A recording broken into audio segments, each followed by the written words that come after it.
continuación, Ana Cristina Martins presenta una comunicación titulada, si pronuncio mal me corrige, por favor, Lisboa, Madrid, Olares portugueses sobre o Museo Arqueológico Nacional. Cuando te quiera. Boa tarde. Boa tarde a todos. Em primeiro lugar, quero congratular a organização do Congresso e agradecer por aceitar esta comunicação, desculpando-me por não falar português, porque não pretendo maltratar o castelhano. Ocupando provisoriamente o Casino da Rainha, o Museu Arqueológico Nacional é muito apreciado por viajantes portugueses desde o momento em que descerra as suas portas ao público.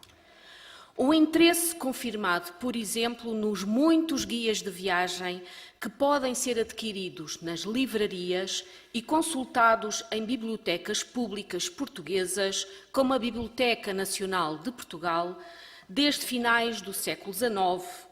Alguns desses guias incluem pormenores relevantes quanto ao horário de abertura do museu, assim como à importância das coleções a visitar, não obstante se considerar que o edifício não é o mais adequado à natureza e exigência dos objetos que possui.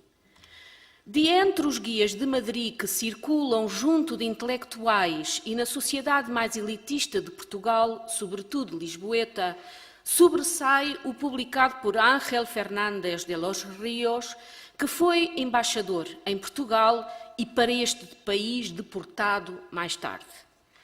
Neste guia, especifica o conteúdo das coleções do museu, apreciando-as cientificamente e avaliando a sua importância para o desenvolvimento de diferentes áreas do conhecimento. Entretanto, anos volvidos sobre a inauguração do museu e a circulação dos primeiros guias de viagem espanhóis, que incluem referências à existência do museu, surgem paulatinamente os primeiros escritos portugueses sobre este novo espaço museológico europeu. Primeiros escritos que realçam a importância do museu como espaço digno de ser visitado, especialmente pelas coleções agrupadas em 4 secções, embora se continue a criticar a pouca adequação do edifício pré-existente às necessidades museológicas. Mas, se estas primeiras referências portuguesas se reportam essencialmente a homens que, não sendo cientistas, eram ilustrados e possuíam riqueza suficiente para poderem viajar pela Europa, é, acima de tudo, nos finais do século XIX, que encontramos quem, dedicado à problemática patrimonial e, em especial, a temas museológicos arqueológicos, viaja para fora de Portugal em busca de modelos que possam aplicar nos museus existentes e a inaugurar nas localidades onde habitam e nas instituições culturais onde trabalham. É o caso de Gabriel Pereira, bibliotecário, arquivista e arqueólogo, que participou na comissão preparatória da presença portuguesa da Exposição Histórico-Americana de 1892, no edifício onde se instalaria o Museu Arqueológico Nacional. Gabriel Pereira viaja por vários países europeus em 1890 e visita demoradamente alguns dos seus principais museus, incluindo o Arqueológico Nacional de Madrid, que elogia, enfatizando o seu caráter estatal e universalizante.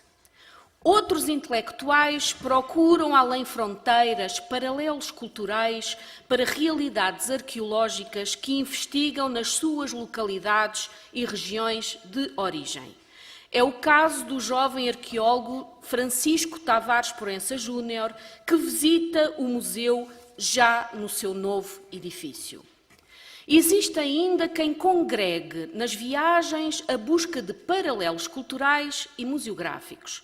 Entre estes destacamos José Leite Vasconcelos, mentor e primeiro diretor do Museu Etnológico Português, atual Museu Nacional de Arqueologia, inaugurado em 1893. Leite Vasconcelos, que mantém pessoalmente e em nome do museu que dirige correspondência com o Museu Arqueológico Nacional de Madrid.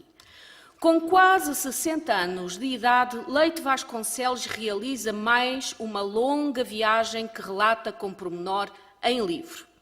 Uma viagem que é assumida por José Leite Vasconcelos como sendo de estudo, até por ser financiada pelo governo português para recolha de informação útil ao desenvolvimento da museografia arqueológica e etnográfica em Portugal. Ainda que a viagem não contemplasse propriamente a cidade de Madrid, ele não ignora neste seu trabalho a importância do Museu Arqueológico Nacional, então já uma referência europeia. Anos mais tarde, encontramos outros arqueólogos portugueses empenhados em visitar com pormenor o museu. É o caso do pré-historiador Eugène Jaé, ao deslocar-se a Madrid em 1922 para conhecer as coleções arqueológicas da capital espanhola, entre elas a do Museu Arqueológico Nacional, que visita a 27 de dezembro desse ano, acompanhado de Hugo Obermeier, impressionando diversos aspectos museológicos e museográficos, entre os quais a delicadeza dos funcionários, a sala reservada e uma peça de ouro encontrada em território português e vendida pelo seu proprietário ao Museu de Madrid. Ademais, temos de salientar que outros arqueólogos e instituições arqueológicas portuguesas contactam o Museu Arqueológico de Madrid desde pelo menos finais do século XIX. São, disso exemplo, entre outros, a Sociedade Martins Sarmento, os Serviços Geológicos de Portugal, a Associação dos Arqueólogos Portugueses, Mendes Correia da Universidade do Porto e Manuel Afonso do Paço. Por fim, possuímos testemunhos de jovens estudantes portugueses de arqueologia que permaneceram em Madrid como becários, estudando também coleções do Museu Arqueológico Nacional. Destes becários salientamos Maria de Lourdes Costa Artur, graduada em Ciências Histórico-Filosóficas pela Faculdade de Letras da Universidade de Lisboa, participando também em encontros científicos realizados em Madrid nos primeiros anos da década de 50. Maria de Lourdes foi becária do Instituto de Alta Cultura através do convênio firmado entre este organismo estatal português e o espanhol Conselho Superior de Investigações Científicas, tendo como coordenador de trabalhos em Madrid García y Bellido. García y Bellido, que conjuntamente a Blas Taracena Aguirre, diretor do Museu Arqueológico e secretário do Instituto Diego Velázquez, do Conselho Superior de Investigações Científicas, foi também essencial na formação arqueológica do então jovem becário Manuel Barrão Oleiro, que estudou coleções do Museu Arqueológico Nacional e dele extraiu múltiplos ensinamentos que aplicaria a posteriori enquanto professor de Arqueologia, em especial de Arqueologia Clássica da Universidade de Coimbra, assim como nas escavações e no Museu Monográfico do Sítio Romano de Conímbriga. Ensaiamentos que desdobram ao multiplicar a sua ampla rede de conhecimentos pessoais de natureza científica, rede de contactos à qual não foi estranho o Museu Arqueológico Nacional, que considerava como uma escola de aprendizagem.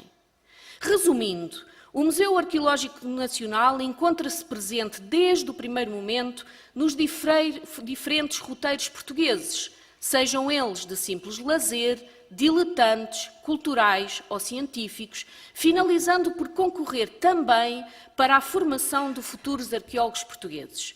Tudo isto numa expressão evidente da notoriedade científica e cultural conquistada pelo museu, mercê de diferentes circunstâncias e empenhos individuais e coletivos. Notoriedade reconhecida também pela intelectualidade portuguesa, com consequências mais ou menos imediatas no percurso de alguns arqueólogos.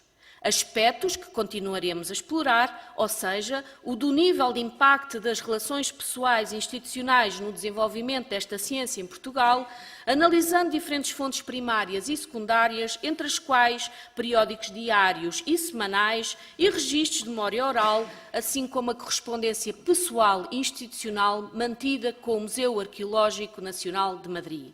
Por outro lado, e não menos importante, haverá que analisar o processo inverso, ou seja, as miradas espanholas sobre o Museu Nacional de Arqueologia em Lisboa. Grata pela vossa atenção.